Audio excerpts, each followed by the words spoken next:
Assalamualaikum warahmatullahi wabarakatuh. Izin memperkenalkan diri, saya Ainun Zani Ramadhani dengan NIM G00241122 dari kelompok B1. Pada video kali ini, saya akan membuat video mengenai laporan anatomi blok 1.2, sistem integumen dan juga muskuloskeletal. Jadi untuk laporan yang pertama ini ada kasus di mana Daniel adalah seorang siswa SMP. Ia sempat tertusuk paku saat bermain di lapangan dan hanya bilas dengan air mengalir. Setelah itu dia mengaku sulit menggerakkan rahangnya dan terasa kaku, tak bisa membuka mulutnya. Jelaskan tentang anatomi mandibulas dan fungsinya secara lengkap. Jelaskan penyusun musculus masticatoris beserta fungsinya dan inervasinya. Jadi dapat dilihat bahwa kasus tersebut ini merupakan TMJ disorder atau temporomandibularis joint disorder. Makanya dia ini sulit untuk menggerakkan rahangnya dan terasa kaku. Di mana eh, yang pertama kita langsung saja ke os mandibula.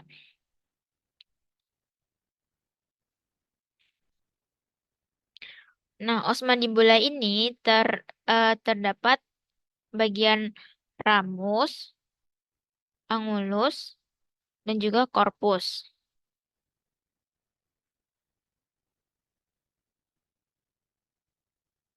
Nah,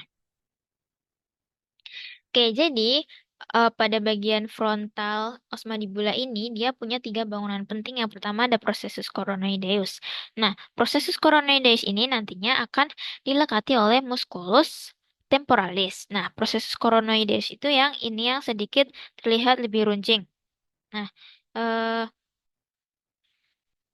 bagian ini. Nah, selanjutnya itu ada processus condylaris. Processus condylaris ini akan bersendi dengan fossa glenoidalis. Processus condylaris itu yang ini.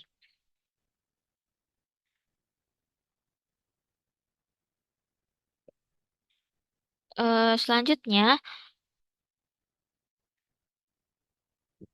processus condylaris ini akan bersendi dengan fossa mandibularis, osis temporalis, dan juga bersamaan dengan processus coronoideus untuk membentuk articulatio tempomandibularis joint tadi yang di mana temporomandibularis ini articulatio ini menghubungkan os temporal ke os mandibula.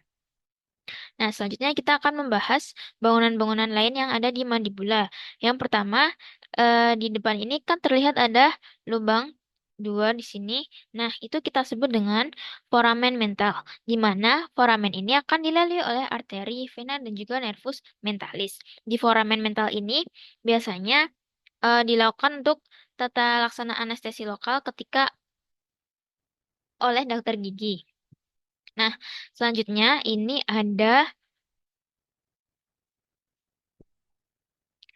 tuberkulum atau tonjolan kecil di sini yang kita namakan dengan tuberkulum mentalis.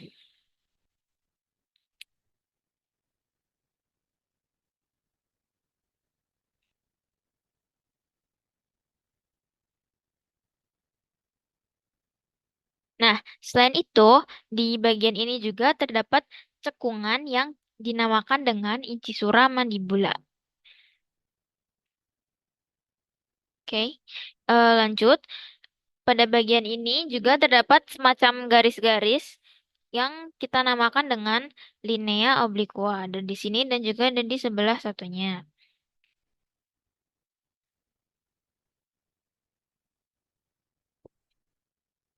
Nah, sudut yang ada di sini tadi kan kita namakan dengan angulus mandibula.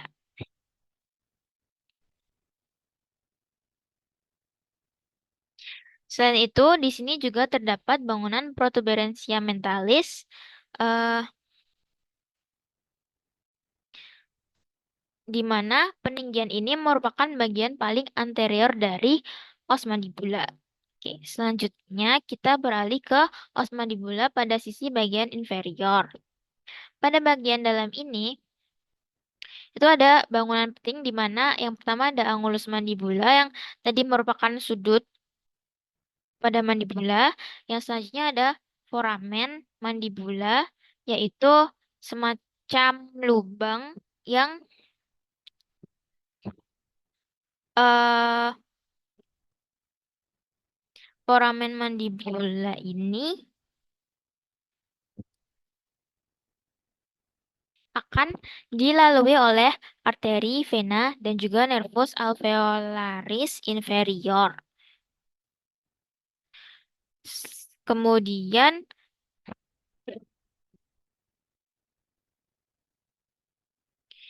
di sini terdapat spina mentalis.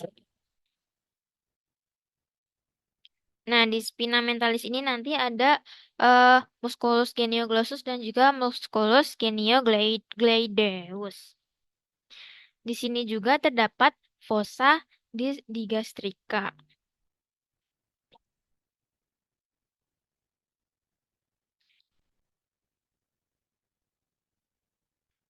Selain itu ada symphysis mandibulae yang di sebelah sini.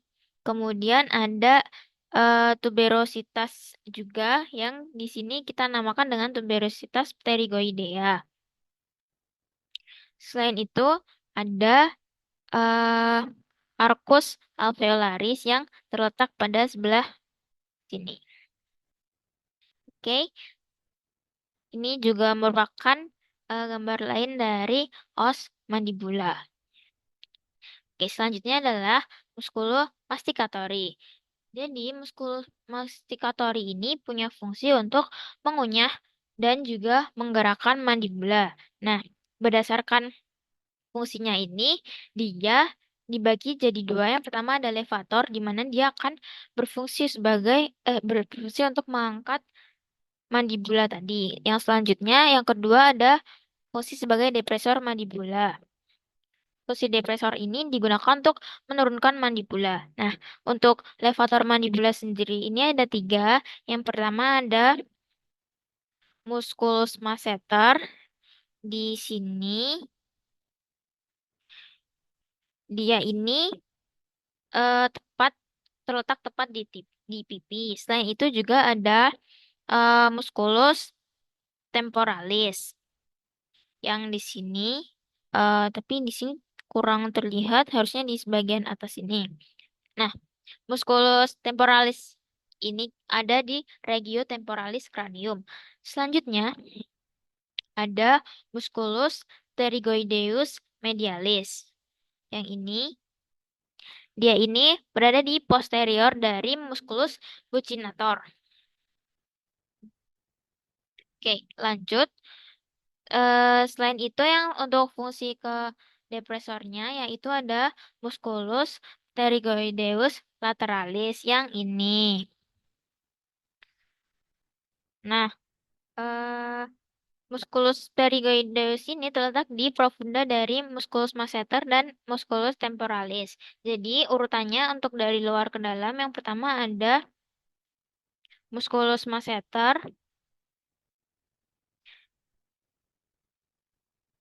yang kemudian ada lebih dalam lagi ke temporalis,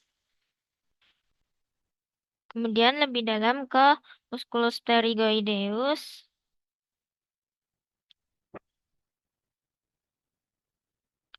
lateral, dan yang terakhir musculus pterygoideus yang medial.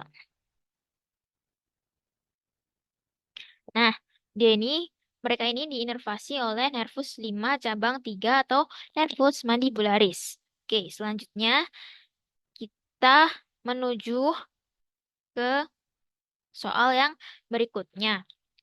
Ini untuk laporan 2. Laporan 2 ini terdapat pertanyaan tentang seseorang merasa lemas pada tangan, tepatnya pada gigi 1 sampai 3, tidak dapat berkontraksi saat jari digerakkan untuk menggenggam. Yang pertama, jelaskan inervasi pada muskulus di regio anterbrakii dan manus. Yang B, jelaskan anatomi pada muskulus regio antebrachium beserta kinesiologinya. Jadi, kondisi klinis yang terjadi ini yaitu hand of benediction atau hand di mana terjadi lesi nervus medianus sehingga di gigi 1 sampai 3 tidak dapat berkontraksi. Oke, jadi yang pertama kita akan menjelaskan tentang inervasi pada musculus regio anterbrakii. Nah, regio anterbrakii ini itu punya dua bagian, yaitu bagian ventral dan juga bagian dorsal. Untuk bagian ventral ini akan eh, terbagi lagi menjadi bagian lamina superficialis yang akan diinervasi oleh nervus medianus dan selain itu pada lamina profunda itu akan diinervasi oleh nervus interoseus anterior dan nervus ulnaris. Oke, pada bagian dorsal nanti akan diinervasi oleh nervus radialis pada bagian superficialisnya dan juga akan diinervasi oleh nervus radialis juga pada bagian profundanya. Oke, selanjutnya yaitu tentang inervasi pada regiomanus. Manus sendiri itu nanti akan dibagi menjadi tiga. Yang pertama ada musculus tenar. Musculus tenar ini terdiri dari musculus abductor pollicis brevis nanti akan diinervasi oleh ramus recurrens nervus medianus. Nah, selanjutnya ada musculus flexor pollicis brevis. Di sini dia akan inervasi oleh ramus recurrens nervus medianus. Yang ketiga terdapat musculus opponens pollicis, di mana dia juga akan diinervasi oleh ramus recurrens nervus medianus. Yang keempat ini ada musculus adductor pollicis. Musculus adductor pollicis ini nanti akan diinervasi oleh ramus profundus nervus ulnaris. Bagian selanjutnya yaitu adalah bagian hipotenar. Nah, pada bagian hipotenar di regiomanus ini itu ada yang pertama palmaris brevis. Dia akan diinervasi oleh ramus superficialis eh, nervus ulnaris. Yang kedua ada musculus abductor digiti minimi. Oke, abductor digiti minimi ini akan eh, inervasi oleh ramus profundus nervus ulnaris. Jadi di musculus flexor digiti minimi, brevis, dan juga opponens digiti minimi ini juga akan diinervasi oleh eh, ramus profundus nervus ulnaris. Oke, yang terakhir, ini ada pada bagian musculi intermedi manus. Yang pertama ada bagian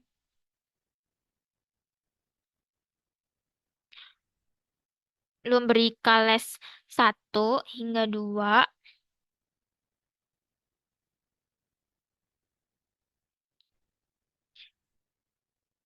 Oke, pada bagian ini akan diinervasi oleh nervus medianus. Selanjutnya pada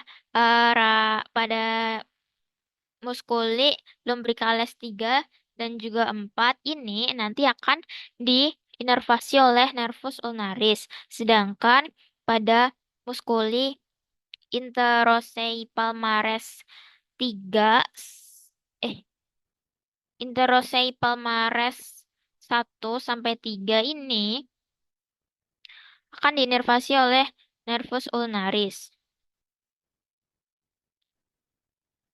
Kemudian pada bagian muskuli interosei dorsales 1 sampai 4 ini juga akan diinervasi oleh nervus ulnaris.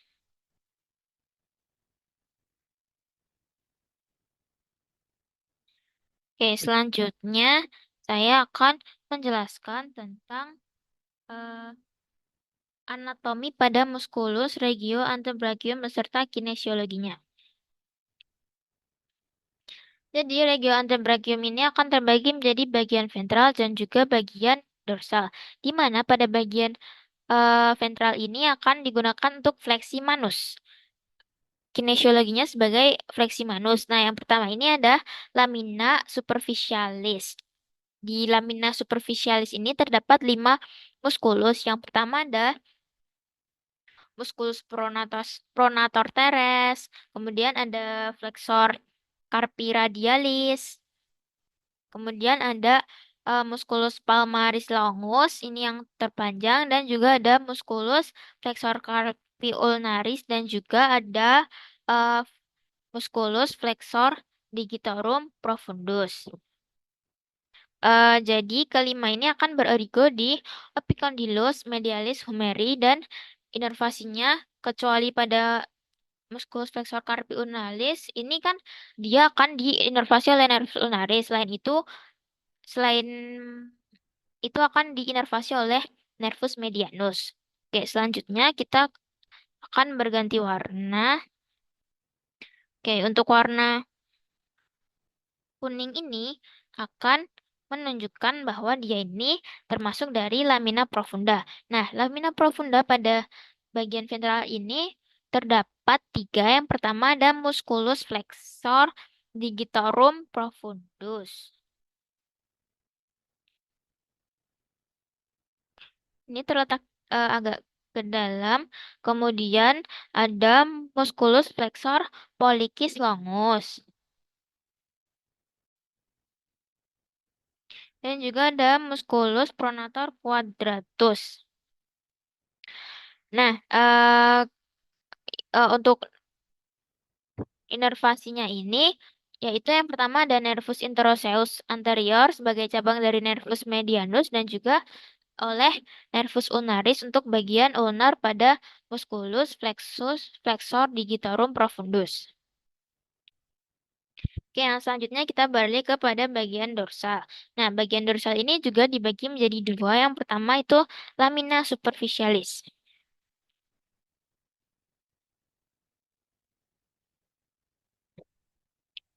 Di lamina superficialis ini terdapat 7 muskulus. Yang pertama ada muskulus brachioradialis.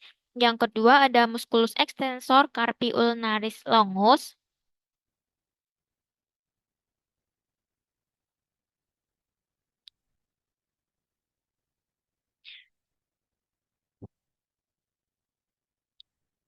Yang selanjutnya ada muskulus extensor carpi radialis brevis.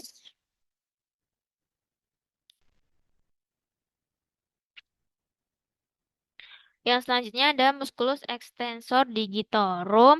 Selanjutnya ada musculus extensor digiti minimi. Selanjutnya juga ada musculus extensor carpi ulnaris. Ini tadi. Kemudian ada musculus anconeus. Ketujuh muskulus ini akan berorigo pada epicondylus lateralis humeri dan diinervasi oleh nervus radialis. Oke, kita beralih pada bagian profunda. Pada bagian profunda ini terdapat 5 muskulus. Yang pertama ada musculus supinator, yang kedua ada musculus abductor pollicis longus, yang ketiga ada musculus extensor pollicis brevis, yang keempat ada musculus extensor pollicis longus, dan yang kelima ada musculus extensor indicis. Jadi bisa dilihat. Nah, kelima ini akan diinervasi oleh nervus radialis.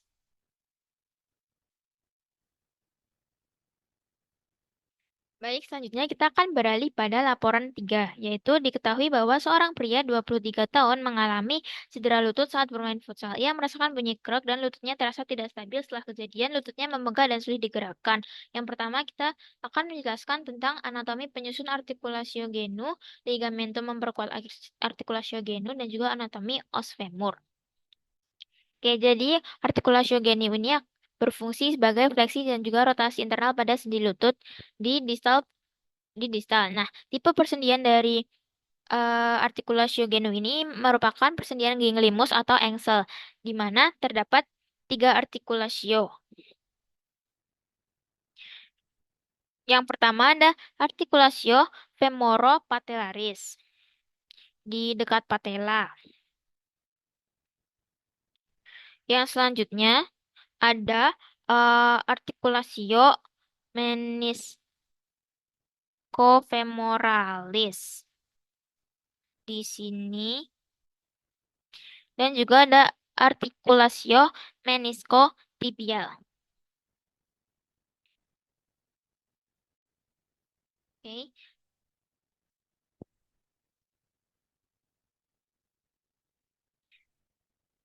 Pada bagian ini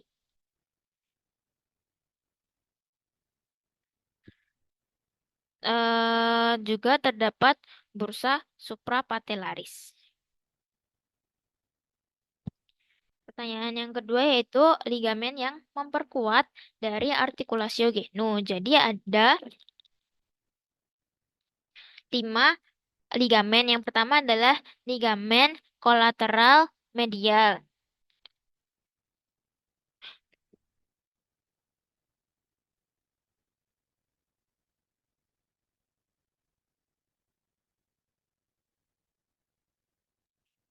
Di mana eh, ligamen ini, selain ini juga terdapat ligamen kolateral lateral.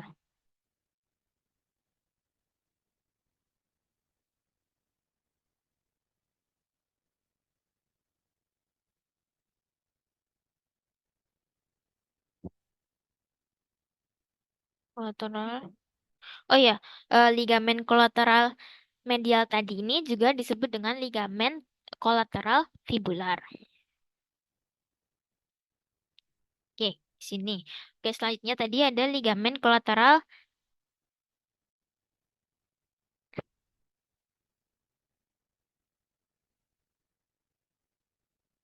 itu, selain itu juga ada ligamen patella. Selain ligamen patella juga terdapat ligamen cruciatum anterior dan juga ligamentum cruciatum posterior.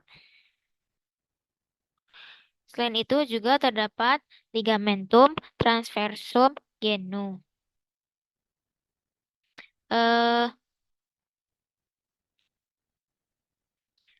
di ligamen patella tadi, ligamennya terletak di dalam bagian sehingga pada bagian ini sedikit kurang terlihat. Oke, yang ketiga kita akan menjelaskan mengenai os femur. Jadi, os femur ini terdiri dari yang pertama ada epifisis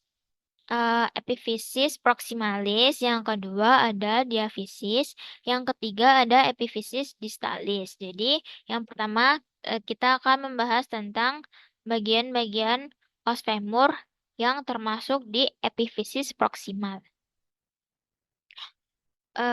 Yang pertama ini terdapat kaput femoris. Eh, kap kaput femoris. Kaput ini yang seperti tonjolan membulat. Selain itu, ada fovea capitis femoris. Di sebelah sini ada seperti lubang kecil. Selain itu ada kolum femoris. Nah, selain itu juga ada fossa trochanterica. Fossa ini berupa cekungan. Cekungan. Selain itu, terdapat trochanter mayor dan juga trochanter minor. Trochanter ini tadi merupakan tonjolan yang kasar. Bisa dilihat. Selain itu, ada semacam garis-garis yang dinamakan dengan linea intertrochanterica, di mana letak linea ini berada di antara trochanter mayor dan juga trochanter minor. Oke, selain itu ada tuberculum quadratum, ada trochanter mayor tadi, ada fossa trochanterica dan lignea pectinica.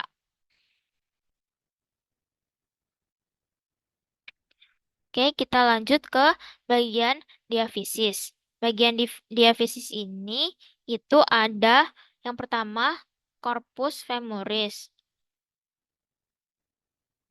Yang kedua ada eh, tuberositas glutea. Yang ketiga ada linea aspera, di mana linea aspera ini terbagi menjadi labium lateral dan juga labium medial. Setelah itu ada linea supracondylaris lateralis dan juga linea supracondylaris medialis. Selain itu pada bagian diafisis juga terdapat fascia poplitea. Oke, yang terakhir ini adalah bagian epifisis distal. Yang pertama ada epicondylus lateral. Selain itu ada epicondylus medial. Ini letaknya medial. Kemudian ada fascies patellaris. Ini nanti eh, di, menjadi tempatnya dari patella. Selain itu ada condylus lateral. Ini tadi sama hanya eh ini ada condylus lateral dan juga condylus medialis. Selain itu juga ada fossa intercondylaris menjadi di mana letaknya ini letak cekungan ini di antara dua kondilaris. Dua kondilus. Eh, s- Pada bagian ini juga terdapat tuberculum adductorium dan juga ada linea intercondylaris yang letaknya juga berada di antara dua kondilus. Oke. Eh, Mungkin cukup sekian video laporan saya. Kurang lebihnya mohon maaf. Wassalamualaikum warahmatullahi wabarakatuh.